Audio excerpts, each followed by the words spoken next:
I got like, so what is a lobbyist? Like, what does a lobbyist do? They just go to the government and say, I want this thing.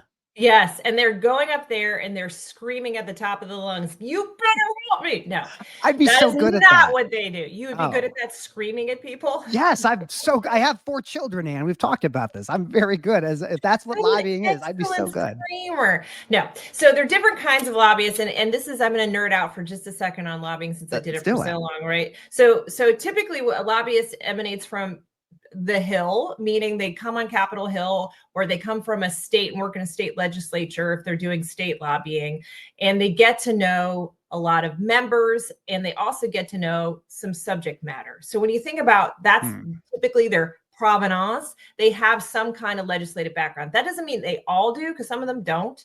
I just worked at USDOT. I never worked on the Hill, so it doesn't have to be that way. I see. But then they turn into these two paths. One is they become a relationship lobbyist, meaning they know speaker, the Speaker of the House, or they know John Thune, right? They know them so well. So if you are a client, you can say, I need to see John Thune about this very important thing that I have to have, but not scream about.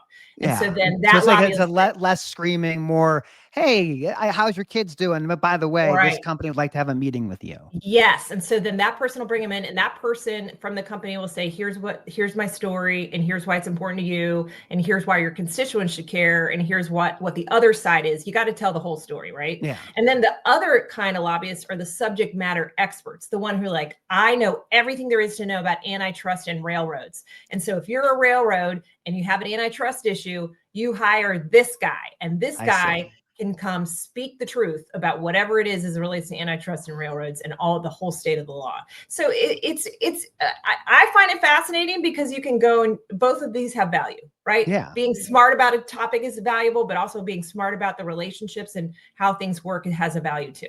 That's what I would want to do. I think the relationship side sounds fascinating. That's kind of like what I do in my own practice now. It's like I know people, I introduce them. Like that's the thing that gets me excited. What were you? Were you the relationship? Were you the expert? Because you did DOT, you did CSX, you've done all these things.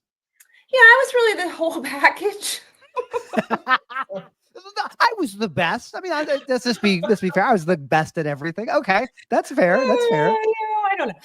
Yeah, I would, if I had to choose between two, I would say I was more the policy side. Okay. I do get along with people, and I have good relationships, and I got to know a lot of people, but I wasn't necessarily the one who was like, yeah, so what happens on the Senate floor is first you have to take this vote, and then you got to take this third vote, and then you got to take the fourth vote. Like I didn't know that. I don't like that's too much memorization. Yeah, I didn't know that, but I could tell you what the important issue was for railroads. And I did it for a really long time. So through that, you realize for any person who represents any company, your word is really, and your reputation is all you have. That's right. And so you've got to speak both sides. You can't just say, oh, nobody opposes this. We've all agreed on it. Don't ask the other side, but we're all on the same page. We're all completely aligned.